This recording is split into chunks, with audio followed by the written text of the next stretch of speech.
2 वर्षापूर्वी थेट पाईपलाईनची सुरुवात कोल्हापूरमध्ये झाली आणि त्यानंतर लोकसभेची निवडणूक असू दे, विधानसभेची निवडणूक असू दे, विरोधक सातत्यानं हा मुद्दा चर्चेत आणण्याचा प्रयत्न त्या ठिकाणी करतायत आणि म्हणून निवडणुका संपल्या की मुद्दा बाजूला जातो आणि निवडणुका आल्या की परत तो मुद्दा येतो. हा अनुभव आम्ही गेले 2 वर्ष थेट पाईपलाईन झाल्यापासून घेतोय आणि म्हणून काल सुद्धा सर्वच महायुतीच्या लोकांनी याच्यावर बरीच वक्तव्य गेल्या 2-3 दिवसामध्ये केलीत आणि म्हणून मी निर्णय घेतला की पुन्हा एकदा या थेट पाईपलाईनची उजळणी लोकांच्या समोर करावी.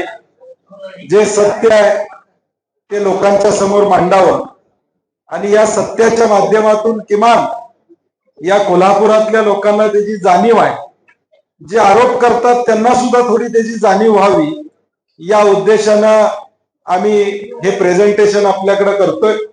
त्यानंतर काही प्रश्न असतील तर त्याची उत्तरं मी निश्चितपणे त्या ठिकाणी देईन.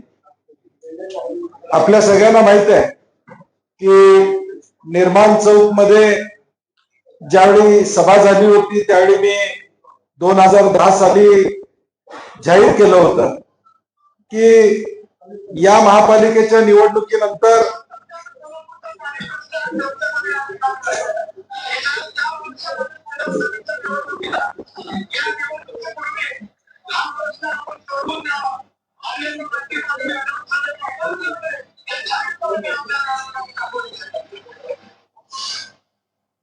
हे मी जाहीर त्याच वेळी केलं होतं आणि त्यानंतर 2013 साली तत्कालीन मंत्री कमलनाथजी असतील, मुख्यमंत्री पृथ्वीराज चव्हाण साहेब असतील, यांच्या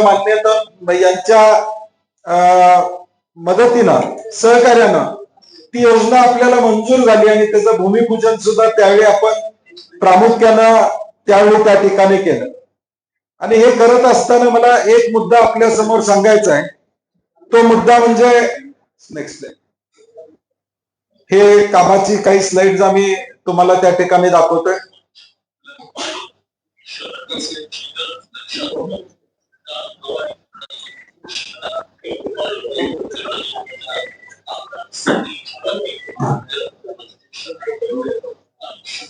हे ज्यावेळी पाणी आलं त्यावेळेच पूजन आपण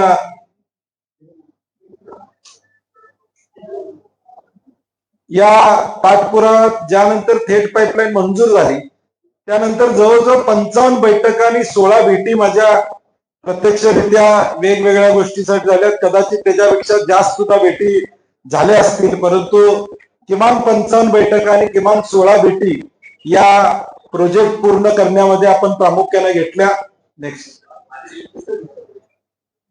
या भेटीचे काही फोटोज आपल्या समोर आहेत.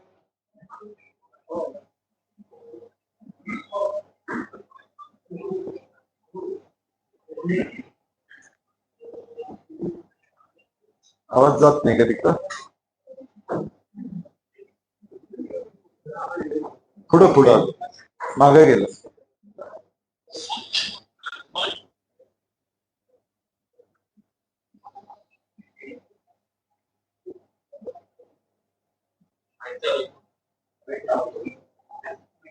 तर या भेटीच्या दरम्यान हे जॅकवेलच्या कामाचे फोटो आहेत. जे जॅकवेलचं काम चालू होतं त्यावेळी सुद्धा प्रत्यक्षरित्या तिथं मी भेट त्या ठिकाणी दिली.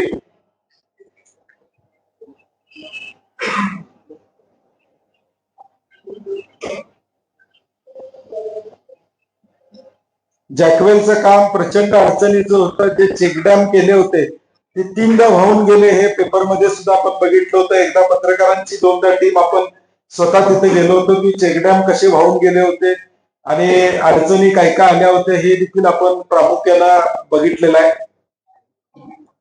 नेक्स्ट आता हा विषय महत्वाचा आहे.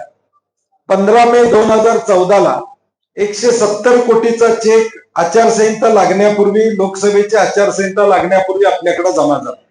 ही तारीख अत्यंत महत्वाची आहे. मी अनेकदा ही तारीख लोकांच्या पुढे सांगितलेली आहे, कारण की 15 मे नंतर केंद्रामध्ये सत्ता बदलली आणि नवीन सत्ता त्या ठिकाणी आली, भाजपची सत्ता आली. भाजपची सत्ता आल्यानंतर महाराष्ट्र राज्यातल्या 4,000 कोटी प्रोजेक्ट्स 4,000 कोटी रुपयाचे प्रोजेक्ट्सला स्थगिती देण्यात आली. आपलं नशीब चांगलं होतं की हा 170 कोटीचा चेक त्यावेळी आम्ही महापालिकेमध्ये जमा केला होता. तत्कालीन त्यावेळेचे आयुक्त असतील, अधिकारी असतील, हे दिल्लीमध्ये 3 दिवस मी बसून होतो आणि तो चेक आपल्याला महापालिकेमध्ये जमा झाला. मंजूर झाल्यानंतर तो जमा झाला म्हणून आपला प्रोजेक्ट रद्द झाला नाही. 4,000 कोटीचे JNNURM UIDSSMT मधले प्रोजेक्ट नवीन सरकारनं आल्यानंतर त्याला स्थगिती दिली होती. 4,000 कोटीचे महाराष्ट्राचे प्रोजेक्ट. 22 फेब्रुवारी 2018ला 65 कोटीचा हप्ता दिल्लीतून त्या ठिकाणी आला. परत 19 कोटीचा आला. राज्य शासनाचे हप्ते कसे आलेले आहेत आपण बघितलं. पहिला 21 कोटीचा आला आणि नंतर 63 कोटीचा आला. 85 कोटी इकडे आहेत. ते 85 कोटी महापालिकेचे कॉन्ट्रीब्युशन होतं, 85 कोटी स्टेट गव्हर्नमेंट आणि राहिलेल्या 255 कोटी हे सेंट्रल गव्हर्नमेंटचे. माझा प्रश्न एवढाच आहे की केंद्र शासन 2014 ते 19 कुणाचं होतं? भाजपचं होतं. आम्ही 2014ला पहिला चेक काढला. तुम्ही ज्यावेळी दुसरा चेक 65 कोटीचा काढला, 19 कोटीचा काढला, त्यावेळी ह्या चूक होती. मग केंद्रानं हा निधी मंजूर कसा केला? आता जे आरोप करतायत की हे योजना चुकीची आहे, DPR चुकीचा आहे, हे युटिलायझेशन सर्टिफिकेट केंद्राला गेल्याशिवाय केंद्र शासन दुसरा हप्ता देत नाही. हे दुसरे हप्ते दिलेले आहेत म्हणजे मी काही ते अमान्य करत नाही की त्या काळात आलेले नाहीत असं मी म्हणतच नाही आहे. 14 आणि 19 मध्ये तर दुसरा हप्ता आलेला आहे मान्यच करतोय. त्यामुळं तुम्ही जे आरोप करताय की या DPR मध्ये चूक होती किंवा या प्रोजेक्टच्या चुकीच्या गोष्टी होत्या, त्याचं खंडन मला करायचं आहे. कारण की केंद्र जर अडचणी असत्या तर हे पुढचे पैसे केंद्रानं दिलेच नसते. त्याच्यापेक्षा पुढचा विषय यामध्ये हे पैसे आमच्याकडे जमा झाले. गेले 10 वर्ष हा प्रोजेक्ट थांबला होता. तो विविध कारणानं थांबला होता ते मी पुढच्या स्लाइड मध्ये सांगणार आहे. परंतु या पैशावर तब्बल 36 कोटीचं व्याज महापालिकेमध्ये जमा होतं आणि गेले 2-3 वर्ष सातत्यानं चालू आहे की 36 कोटी रुपये महापालिकेला वापरायला द्या. परंतु तो निर्णय काय घेतला नाही. ते 36 कोटी केंद्राकडे गेले का राज्याकडे गेले माझ्याकडे त्याची आकडेवारी नाही आहे, कागद नाही आहे. परंतु 36 कोटी सुद्धा या व्याजाच्या पैशाचे महापालिकेला मिळाले नाहीत हे मला तुम्हाला नमूद करायचं. आता थेट पाईपलाईनचा हा जयश्री जाधवांची पोटनिवडणूक होती त्यावेळी ही आकडेवारी मी जाहीर केली होती. 887 दिवस हे कसं थेट पाईपलाईनची योजना या ठिकाणी थांबली? 22 डिसेंबर 2014 ते 12 मे 2016 508 दिवस वनजीवी विभागानं परवानगी दिली नाही म्हणून काम थांबलं. 202 दिवस पाटबंधारे विभागाची परवानगी आली नाही, काम थांबलं. 13 डिसेंबर 2017 11 किलोवॅटचे विद्युत वाहिनीचे शिफ्टिंग करू त्यानंतर काम सुरू करता आले.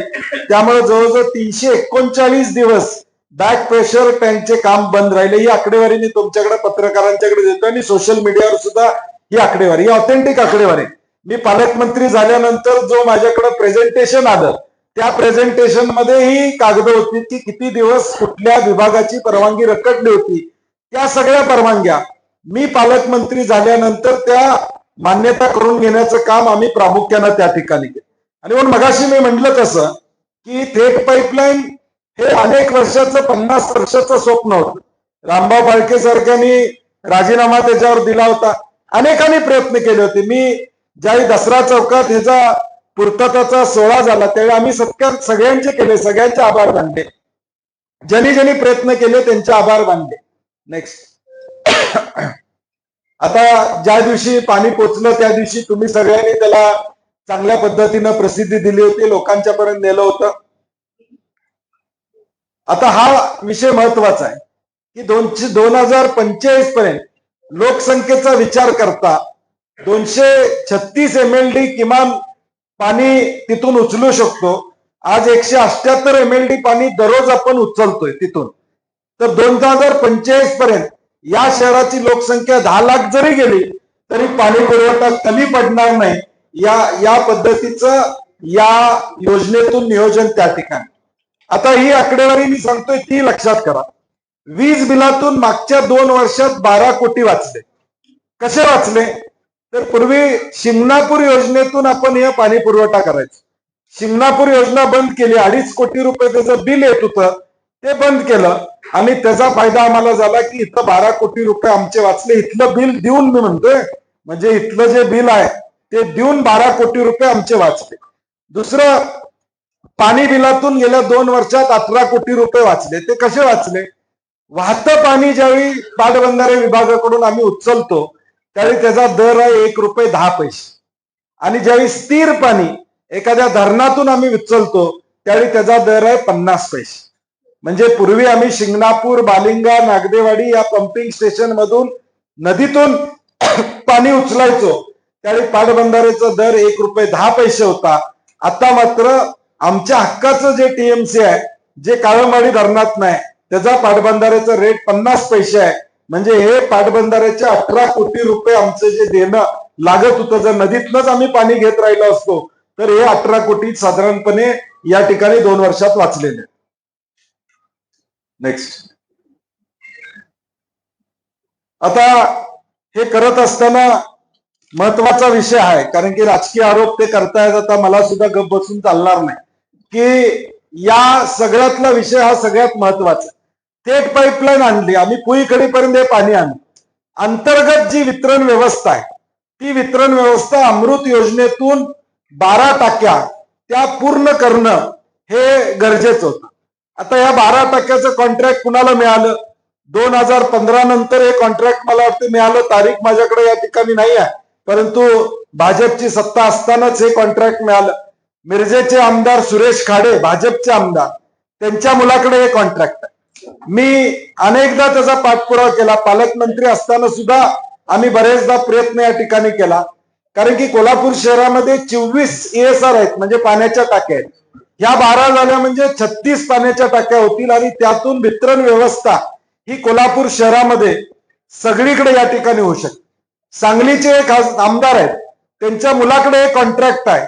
त्यांनी गेल्या 8 वर्षामध्ये हे काम त्या ठिकाणी 8 वेळा मुदतवाढ तर दिली. 2 वर्षाच्या कामाला 8 वेळा मुदतवाढ दिलेली आहे. 2 वर्षात हे काम संपणं अभिप्रेत होतं, आणि आता मंत्रालयामध्ये हे काम अपूर्ण, म्हणजे पूर्ण केलं नाही म्हणून 24 कोटीचा दंड ठेकेदाराला लावलाय. माझी चंद्रकांत दादांना विनंती आहे की हा 24 कोटीचा दंड तेवढा त्यांना भरायला लावा. तुमच्या पक्षाचे ते आमदार आहेत, त्यांचे चिरंजीव आहेत. हे 24 कोटीचा दंड अधिकृत लावलेला आहे, कागदावर आहे. उद्या कॅग मध्ये सुद्धा हा दंड भरला नाही. माझं कमिशनर महापालिकेला विनंती आहे, हा 24 कोटीचा दंड भरल्याशिवाय पुढचे पैसे दिले तर उद्या कॅग ऑडिट मध्ये सुद्धा हा मुद्दा येऊ शकतो. हे प्रशासनाने या ठिकाणी लक्षात ठेवलं पाहिजे. आता थेट पाईपलाईनचं पाणी आल्यानंतर त्याचं क्रेडिट बंटी पाटलाला जातंय, हे साधारणपणे सगळ्या कोल्हापुरातल्या लोकांना माहित आहे. आणि म्हणून मग त्यात काही अडचणी आणता येतात का, हा प्रयत्न या ठिकाणी चालू आहे. म्हणजे आता मी जे तुम्हाला फोटो दाखवतोय ते फोटो बघितल्यानंतर हा सावर्डे गावातला फोटो आहे. 33 केव्ही लाईनला जो स्टे सेट असतो, किंवा 33 केव्ही लाईनला धरणारा जो पकडून धरणारा स्टे स्टेट असतो, त्याच्या भोवतीची माती उकरली आहे 15 डिसेंबरला. का उकरली? ते जर निघालं तर 33 केव्ही लाईटची बांब पडतो आणि वीज पुरवठा थांबू शकतो. म्हणजे पुन्हा या निवडणुकीच्या तोंडावर हे थेट पाईपलाईनचं पाणी आम्हाला मिळालं नाही, हे षडयंत्र तिथं रचलं जातं. हे फोटो तिथले आहेत, सावर्डे गावातले फोटो आहेत. जिथं 33 केव्हीची लाईन जाते त्याच्या भोवती हे उकरून ठेवलेलं आहे.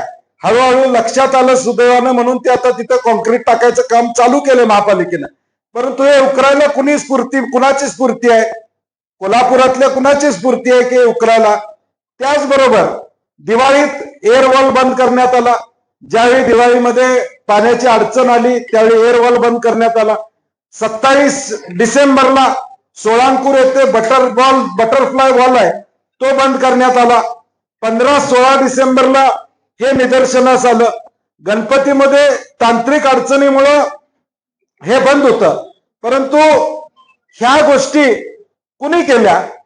तुम्हाला आश्चर्य वाटेल की आता या सगळ्या प्रक्रियेमध्ये 4 FIR आता घातलेले आहेत पोलीस स्टेशनला, की जाणून बुजून ही थेट पाईपलाईनच्या संदर्भातल्या गोष्टी घडतायत. 4 FIR त्या ठिकाणी पोलीस स्टेशनला घातलेले. हे पुरावे आहेत. ह्या FIRच्या कॉपी सुद्धा मी तुम्हाला देणार आहे. म्हणजे जे 15-16 डिसेंबरला तिथं तुम्ही बघितलं, ते जर अजून 2-3 दिवस कुणाच्या लक्षात आलं नसतं तर ती 33 KV लाईन पडली असती आणि मग पुन्हा किमान महिनाभर हे लागलं असतं रिपेअर करायला किंवा ते दुरुस्त करायला. ही वास्तवता या ठिकाणी. नेक्स्ट.